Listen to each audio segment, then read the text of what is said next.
जय सिया राम, जय बजरंगी बाबा की। कैसे हो आप सभी? आई होप आप सब अच्छे होंगे, स्वस्थ होंगे।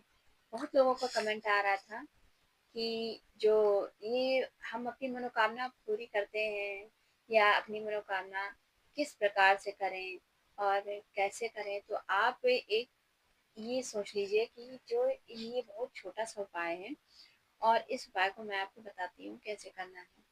जैसे आपने कोई मनोकामना मांगी और वो मनोकामना पूरी नहीं हो पा रही है या आपने कोई मन्नत मांगी, तो बहुत लोग होता है, जैसे सपोज आप लीजिए हनुमान जी के मंदिर में जाइए, कितनी सारी घंटियां मंदिरों में बंधी होती हैं।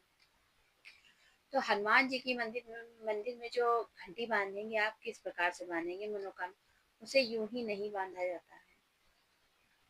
और अगर आप बांधने की सोच रहे हैं किसी मनोकामना को लेकर के, तो बहुत लोग होते हैं, अगर आप संकल्प ले करके घंटी बांधने की सोच रहे हैं, तो संकल्प ले करके घंटी बांधने का एक अलग नियम है, उसे मैं आप लोगों को बता देती हूँ।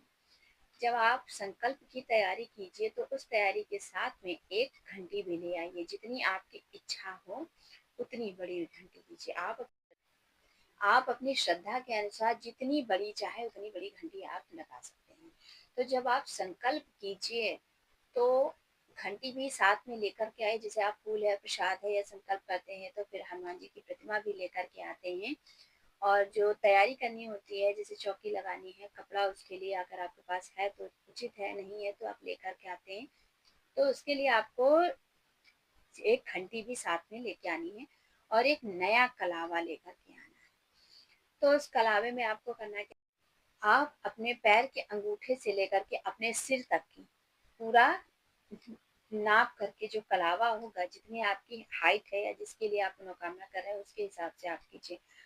तो उतने नाप के उस घंटी में आपको कलावा को बांध देना होता है, मोड़ करके उसको बांध दीजिए। और उसके बाद में उसमें आप जब पूजा कीजिए, उसमें टीका लगाइए और अपना संकल्प करिए। फिर उसके बाद में जो होता है, आपने जो दक्षिणा चढ़ाई होती है 3 दिन का संकल्प के बाद में, 5 दिन के संकल्प के बाद में, तो उस संकल्प के जो रखे हुए पैसे होते हैं, पैसे भी दक्षिणा जो आप रखते हैं संकल्प में, तो वो दक्षिणा ले जा करके वहाँ मंदिर में जाते हैं, या तो आप दान पात्र में डाल दीजिए, अलग से प्रसाद लेकर के करिए, और नहीं तो आप उसी का प्रसाद करके गरीबों में बांट दीजिए। और वो जो घंटी होती है, फिर ले जाकर के मंदिर में हनुमान जी के चरणों में उसे रखा जाता है, मतलब टच करा दिया जाता है। उसके बाद में बाहर आप अपनी मनोकामना बोलते हुए फिर से उसे बांध दीजिए। और या तो फिर बहुत लोग होते हैं कि उस घंटी को अपने घर में रखे रहते हैं, और जब उनकी मनोकामना पूरी हो जाती है, फिर उसके बाद में वो मंदिर में ले जाकर, और मनोकामना पूरी होने के बाद में, अपनी मनोकामना पूरी होने के बाद में वो क्या करते हैं कि उस घंटी को ले जाकर मंदिर में हनुमान जी के चरणों में रखने के बाद में पंडित जी को दे देते हैं, ताकि वो टच करा दें। उसके बाद में वहाँ बांध करके चले आते हैं। और बहुत लोग अपनी घंटी जो होती है, जो मंदिर में बांधने के लिए लाते हैं, वो उसे पहले ही बांध देते हैं।